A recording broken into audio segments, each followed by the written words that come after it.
दोस्तों सावन का पहला सोमवार है ही कल 14 तारीख को 14 जुलाई 2025। तो दोस्तों आज की इस वीडियो में बताएंगे किस समय से लेकर किस समय तक आपको करना है जल अभिषेक और क्या मंत्र का जप करना है और क्या रहेगा आपके लिए टाइम। तो उसके बाद में सबसे आखिरी में आपको सुनाएंगे सावन के सोमवार की व्रत कथा। तो दोस्तों बने रहिए वीडियो के अंत तक। तो चलिए वीडियो को करते हैं शुरू। दोस्तों श्रावण मास के कृष्ण पक्ष की प्रतिपदा तिथि से सावन आरंभ हो चुके हैं। इस दौरान भगवान शिव की विधिवत पूजा करने के साथ साथ व्रत रखने का विधान तो है ही। धार्मिक मान्यताओं के अनुसार सावन मास में भगवान शिव को जल मात्र चढ़ाने से वह अति प्रसन्न हो जाते हैं और सुख समृद्धि का आशीर्वाद देते हैं। सावन माह को हर एक सोमवार का दिन काफी खास होता है क्योंकि यह शिव जी को बहुत प्रिय सोमवार होता है। इस दिन व्रत रखने के साथ साथ शिवलिंग में बेलपत्र जल आदि चढ़ाना काफी शुभ माना जाता है। शिवलिंग पर अभिषेक, बेलपत्र अर्पण, मंत्र जाप और व्रत पूजन से भगवान शिव को प्रसन्न किया जाता है। तो आइए जानते हैं सावन के पहले सोमवार का शुभ मुहूर्त और कर लेते हैं बात उसके पूजा विधि। हिंदू पंचांग के अनुसार दोस्तों सावन मास 11 जुलाई 2025 शुक्रवार से आरंभ हो चुके हैं और जो कि 9 अगस्त को पूर्णिमा के साथ समाप्त होंगे। ऐसे में सावन का पहला सोमवार 14 जुलाई 2025 को पड़ रहा है, मतलब कि कल। तो सावन सोमवार में जल अभिषेक का श्रेष्ठ समय की बात करें तो प्रातः काल ब्रह्म मुहूर्त से लेकर प्रदोष काल तक शिव पूजा की जा सकती है। लेकिन जल अभिषेक के लिए विशेष शुभ मुहूर्त इस प्रकार है दोस्तों।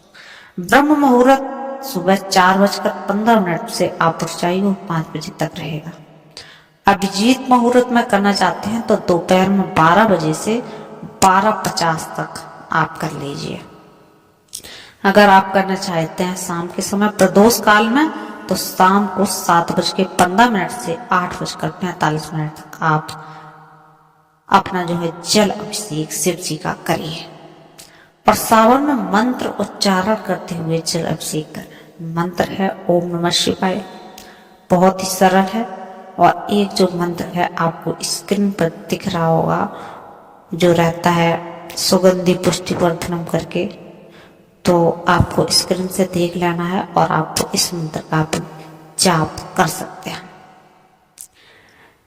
अब दोस्तों बात करते हैं पहले सावन के सोमवार के अद्भुत योग क्या क्या बन रहे हैं। तो हिंदू पंचांग के अनुसार इस साल सावन सोमवार के दिन काफी अच्छे योगों का निर्माण हो रहा है। इसके साथ ही इस दिन गजानन संकष्टी चतुर्थी का व्रत भी रखा जाएगा। इसके अलावा इस दिन आयुष्मान योग, सौभाग्य योग का भी निर्माण हो रहा है।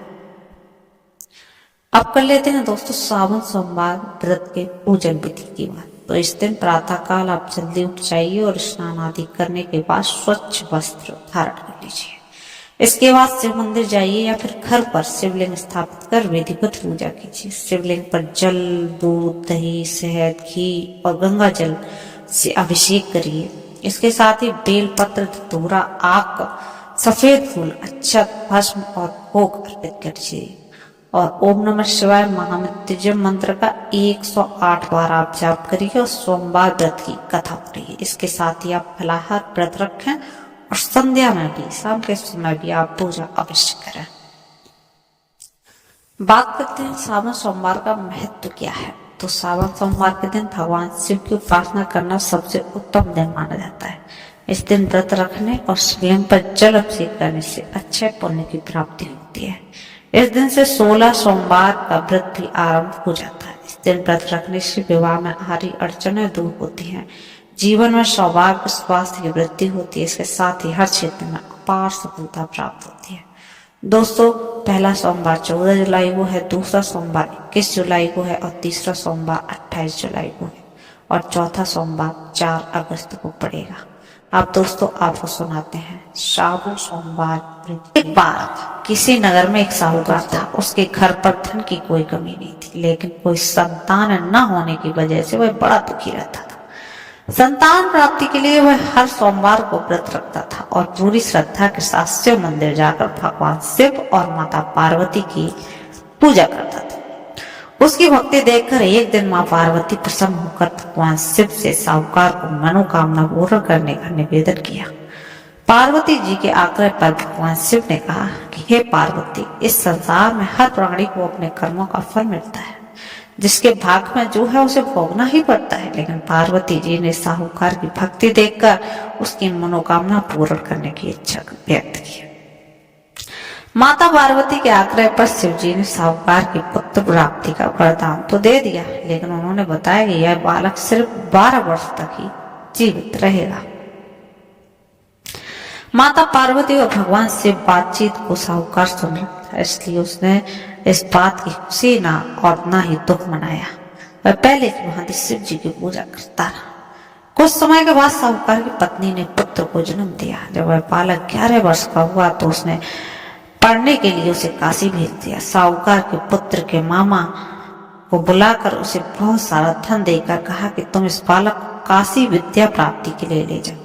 तुम लोग रास्ते में यज्ञ करते जाना और ब्राह्मणों को भोजन और दक्षिणा देते हुए जाना।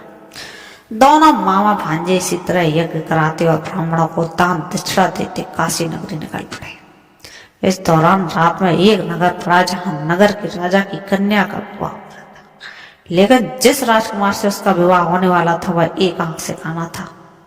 राजकुमार के पिता ने अपने पुत्र के काना होने की बात छुपाने के लिए सोचा क्यों ना उस साहूकार के पुत्र को दूल्हा बनाकर आज राजकुमारी का विवाह कर।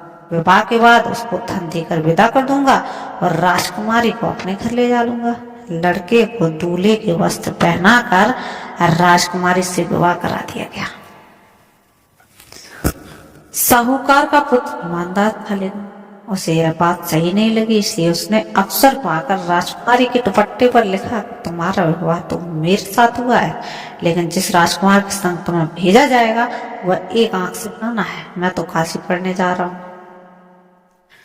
जब राजकुमारी ने चुन्नी पर लिखी बातें पढ़ी तो उसने अपने माता पिता को यह बात बताई। राजा ने अपनी पुत्री को विदा नहीं किया और फिर बारात चली गई वापस। दूसरी ओर इधर साहूकार का लड़का और उसका मामा काशी पहुंच गए और वहां जाकर उन्होंने यज्ञ किया। जिस दिन लड़का 12 साल का हुआ उस दिन भी यज्ञ का आयोजन। लड़के ने अपने मामा से कहा कि मेरी तबीयत ठीक नहीं लग रही। मामा ने कहा कि अंदर जाकर आराम कर लो। शिव जी के वरदान के अनुसार कुछ ही देर में बालक के प्राण निकल गए। मृत भांजे को लेकर मामा विलाप करना शुरू कर दिया। संयोगवश उसी समय शिव जी और पार्वती वहीं निकल रहे थे। पार्वती माता ने भोलेनाथ से कहा, स्वामी, इसके रोने के स्वर सहन नहीं होते, आप इस व्यक्ति के कष्ट को अवश्य दूर करें। जब शिवजी मृत बालक के समीप गए तो बोले, यह वही साहूकार का पुत्र है जिसने 12 वर्ष की आयु का वरदान दिया था। अब इसकी आयु तो पूरी हो चुकी है, लेकिन मात्र भाव में विभोर माता पार्वती ने कहा कि हे महादेव, आप इस बालक को और आयु देने की कृपा करें, अन्यथा इनके वियोग में इसके माता पिता तड़प कर मर जाएंगे। माता पार्वती के पुनः आग्रह पर भगवान शिव ने उस लड़के को जीवित होने का वरदान दिया। शिव जी की कृपा से वह लड़का जीवित हो गया। शिक्षा पूरी करके लड़का मामा के साथ अपने नगर की ओर वापस चल गया। दोनों चलते चलते उसी नगर पहुंचे जहां उसका विवाह हुआ था। उस नगर में भी उन्होंने यज्ञ का आयोजन किया। उस लड़के के ससुर ने उसे पहचान लिया और महल में ले जाकर उसकी खातिरदारी की और अपनी पुत्री की विदा कर दी। इधर साहूकार और पत्नी प्यास रहकर बेटे की प्रतीक्षा कर रहे थे। उन्होंने प्रण कर रखा था कि यदि उनका बेटे नहीं आया और उसकी मृत्यु का समाचार मिला तो वह भी त्याग देंगे। परंतु अपने बेटे के जीवित होने का जो समाचार था उन्हें पाकर वो बेहद ही प्रसन्न हुए। उसी रात भगवान शिव ने साहूकार के स्वप्न में आकर कहा, हे श्रेष्ठी, मैंने तेरे सोमवार की व्रत करने और व्रत कथा सुनने से प्रसन्न होकर तेरे पुत्र को लंबी आयु का प्रदान किया है। इसी प्रकार जो कोई सोमवार का व्रत करता है और कथा सुनता है या पढ़ता है उसके सभी दुख दूर होते हैं और सभी मनोकामनाएं पूर्ण होती हैं। तो दोस्तों, आपकी श्रद्धा शिव जी पूजा। दोस्तों, ये थी आज की वीडियो। कल मिलते एक नए एपिसोड के साथ। चैनल पर नहीं है तो कर लीजिए सब्सक्राइब।